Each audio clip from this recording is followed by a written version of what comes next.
कौमी fast bowler Mohammad Aamir ने कहा कि मेरा कम बैक कहां से आ गया, मैं रिटायर और बूढ़ा हो चुका हूं, अब नौजवानों को मौका मिलना है। रवां बरस भारत में होने वाले वर्ल्ड कप से मुताल्लिक बातचीत करते हुए उन्होंने कहा कि वर्ल्ड कप के लिए इंडिया, पाकिस्तान, इंग्लैंड, इंडिया और न्यूजीलैंड 4 टॉप फेवरेट टीमें होंगी।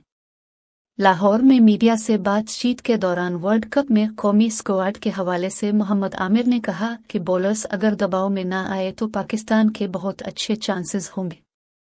उन्होंने मजीद कहा कि टीम का कॉम्बिनेशन अच्छा है, बस भारत में कंडीशंस को देखना होगा। साबिक भारतीय कप्तान के बयान पर हैरत का इजहार करते हुए उन्होंने कहा कि सौरव गंगुली ने पाक भारत के मैच को बड़ा मैच करार नहीं दिया, मुझे उनके बयान की समझ नहीं आई। फास्ट बॉलर मोहम्मद आमिर का कहना था कि डरबन कलंदर्स के लिए अच्छा परफॉर्म करने की कोशिश करूंगा।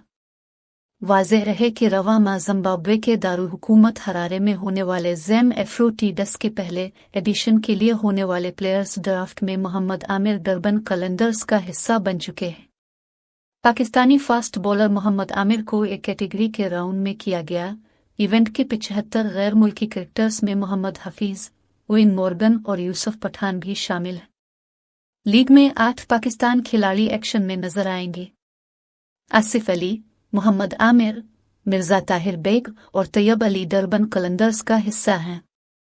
मोहम्मद इरफान केप टाउन इस्मप, शाहनवाज धानी हरारे हरिकन्स, उस्मान शनवारी और मोहम्मद हफीज जोहान्सबर्ग बफेलो की जानिब से खेलेंगे।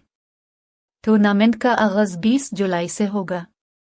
फाइनल 29 जुलाई को खेला जाएगा।